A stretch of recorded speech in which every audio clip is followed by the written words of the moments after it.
अचानक। आइए नजर डालते हैं आज की कुछ महत्वपूर्ण खबरों की ओर।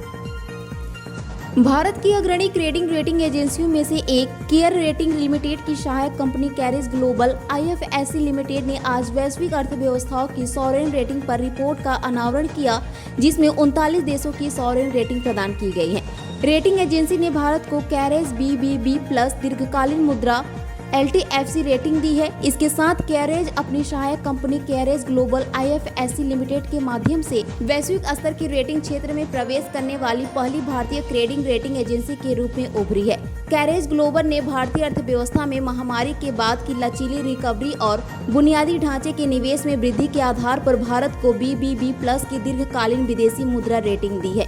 आउटलुक में सरकारी ऋण में अनुमानित कमी को भी ध्यान में रखा गया है। हालांकि धीमी गति से स्वस्थ मामूली GDP वृद्धि और राजकोषीय समेकन पर निरंतर फोकस द्वारा समर्थित है। कैरेज का अनुमान है कि GDP के मुकाबले सामान्य सरकारी ऋण वित्तीय वर्ष 2030 तक गिरकर 78% और वित्तीय वर्ष 2035 तक 80% के मौजूदा स्तर से घटकर 73.5% हो जाएगा। हालांकि उनका मानना है कि सरकार का अभी भी उच्च सामान्य ऋण और खराब ऋण वित्त पोषण सामर्थ्य में महत्वपूर्ण बाधाएं आएंगी। कैरेज ग्लोबल के अनुसार भारत की क्रेडिट रेटिंग इसके आकार और विविध आर्थिक संरचना के साथ साथ इसके स्वास्थ्य विकास प्रदर्शन के कारण बढ़ी है। कैरेज का मानना है कि अगले 2 से 3 वर्षों में सकल घरेलू उत्पाद की वृद्धि दर 6.5 से 7% के बीच रहेगी। पेश अहमदाबाद से नीता लिंबाचिया की खास रिपोर्ट। नवरात्रिना पवित्र पर्वना प्रथम दिवसे एक बहु ज मोटું કાર્ય આખા દેશ માટે અમે આજે કરેલું છે, જેનો અમને બહુ જ ગર્વ છે। ભારતની સર્વપ્રથમ રેટિંગ એજન્સી કે જે સોવરિન રેટિંગ સ્પેસમાં એન્ટર થઈ રહી છે આજે, આ એક ઐતિહાસિક ક્ષણ છે અમારા માટે અને દેશ માટે પણ। આજ સુધી આ આખું સેક્ટર સોવરિન રેટિંગ ફક્ત અને ફક્ત અમેરિકા સ્થિત 3 રેટિંગ એજન્સી કરતી હતી, પણ આજે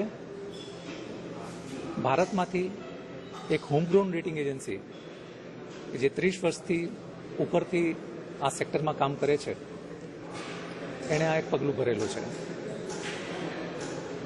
દેશ માટે મહત્વની ક્ષણ એટલા માટે છે કે કોઈ પણ દેશ જ્યાં સુધી એક ફાઇનાન્શિયલ લેન્ડસ્કેપની સંપૂર્ણ રીતે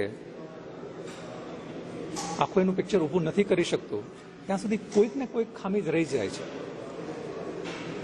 દેશે આજે ઘણા વર્ષોથી પ્રગતિમાં હરણફાળ ભરેલી છે અને આપણે વિશ્વની જે સૌથી મોટી ઇકોનોમીઝ છે એમાં સૌથી ફાસ્ટ રીતે ગ્રો કરી રહ્યા છે।